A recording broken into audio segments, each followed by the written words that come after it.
Hi everyone, just a few words about Tim Davie, who is the new DG, the General at the BBC. He will be director of turning this organisation from an overpopulated, entitled BBC into a much smaller BBC without a licence fee. That's my prediction over the next 5 to 10 years. The BBC is one of, well, overemployment, 18,000 people doing the job of effectively 5,000 to 7,000 people, in my humble opinion, having worked there for 15 years. They are full of sanctimonious, supercilious types who think they're better than everyone else, but their time is up. No one now seemingly has faith in the licence fee, and few want to pay it other than those who are either ill, dying or dead. We don't care about the BBC.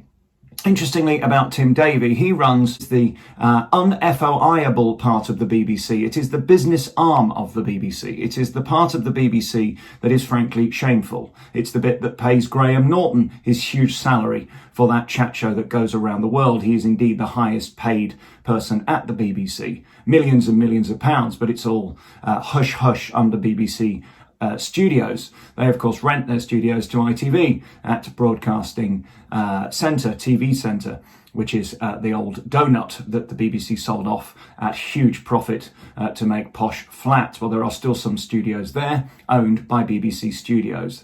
The whole arm of BBC Studios sums up what the BBC is.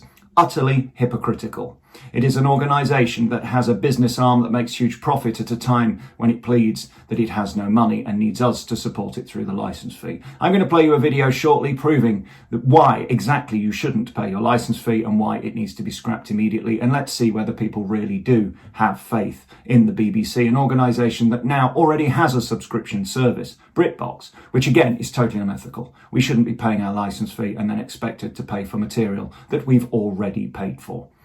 If you don't watch the TV live and you get your clips off YouTube like me, you don't need to pay for a TV license. That's the great thing. You just tell them that you watch it through the YouTube, which I do, on the TV. You can have a TV, you just can't have an aerial or watch live streaming services, which I don't. I find it an abomination and a waste of my time, the crap that the BBC put out. Lest we forget, of course, this is your BBC that during coronavirus had articles beginning with "Death is knocking at your door," which is a terrible abuse of the trust of the public. It is not knocking at your door. In fact, if we look at the figures, it was barely knocking at anybody's door who was under 70.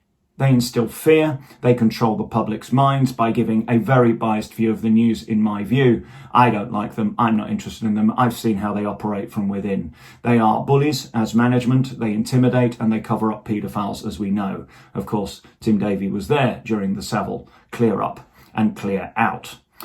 We just want to make you aware of your BBC and where the money's being wasted, and this next video will prove why I believe the BBC should be scrapped, and it will be under Tim Davie. He has got the worst reign in history, seeing the demise of the BBC as we know it. It is overstaffed, overpopulated, and frankly, as this whole COVID period has proved, we don't need BBC to have 18,000 people. There's very few of them working at the moment. BBC Local scrapped a presenter in the day and no one cares.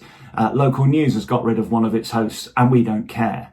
You see, the problem with this overstaffing of the BBC is at times like this, or when they go on strike, we see that the service barely changes when most of the staff aren't within the buildings.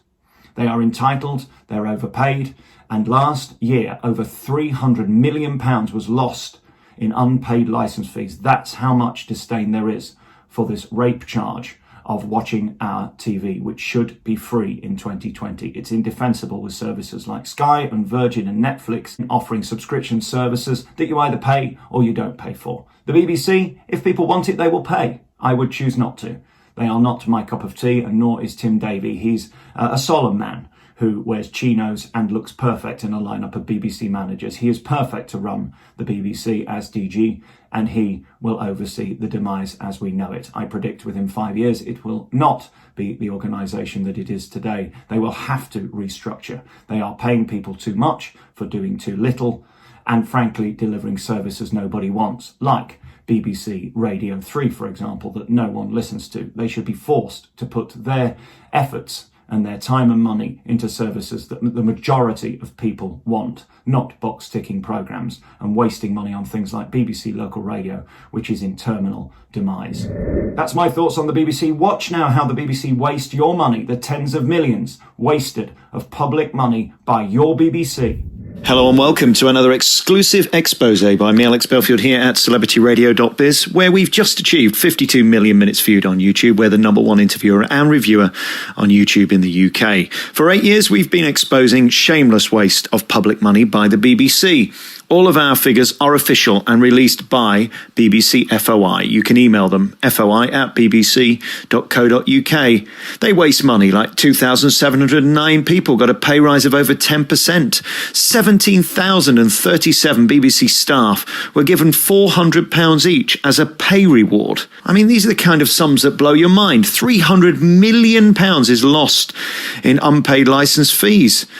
Surely they're doomed at this point. The BBC wastes 78,000 licence fees just collecting the licence fee. At what point is this going to stop? 483 people had an up to 100% pay rise. That's 6.4 million, 13 of which were BBC managers. This is bullshit. They don't even know what they're doing with their money. They overpaid 313 staff, nearly £500,000. BBC spent £5 million paying the tax bills of people they fucked over with IR35. Your BBC spent £700,000 on gifts and presents for entitled BBC employees. They take them to dinner. 1,588, 500, 400. Oh, they'll pay any amount for dinner. Some entitled BBC person claimed 2p in official expenses. 2p.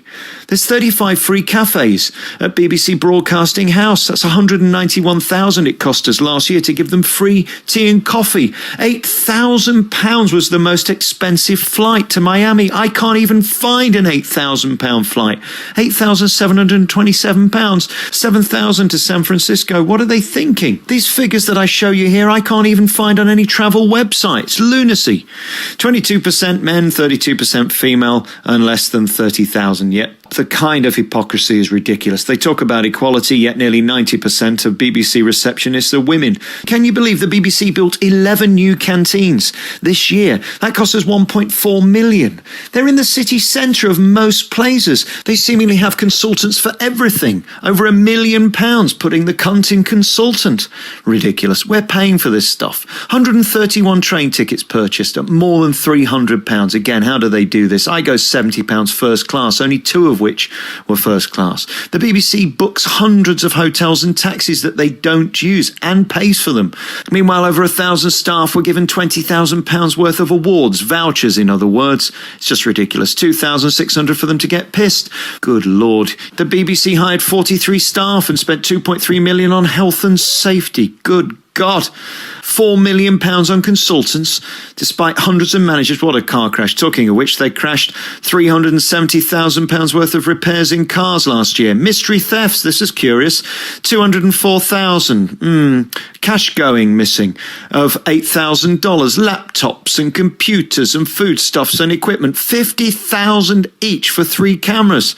We will never stop watching the BBC. We were the people who broke the story of the tax gaffe. Yes, the IR35 tax shame that has cost them millions. They've now had to make over 100 presenters staff. It's ludicrous. 21 million in bonuses, 100 BBC fat cats who get paid more than the PM. These are all our stories that we get in the Daily Mail, the Mail on Sunday, the Sun, the People, the Sunday Mirror. £1 million in wasted wages. BBC blows 25 grand on a backslapping bash. This was the BBC Gillards Awards. These are still going on, and now they refuse to tell us how much that costs. We're watching, and we're not going to stop watching. We will continue to expose the corruption that goes on with public money. We can't stand for it. The BBC still work the way they worked back in the 70s and 80s. They're supercilious, they're outrageous, and they're shocking. And this is our money, and we shouldn't stand for it.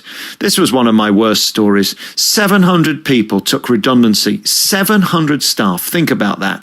They took redundancy, our money, our payoff, and then came back to the corporation. And they oversaw this scandal. It is disgusting, it's despicable, and this is your BBC still wasting your cash. You've been listening to another exclusive BBC expose by me, Alex Belfield, here at celebrityradio.biz, where last year we had over 12 million minutes viewed on YouTube. You can check out all of our hundreds of interviews and reviews at www.celebrityradio.biz.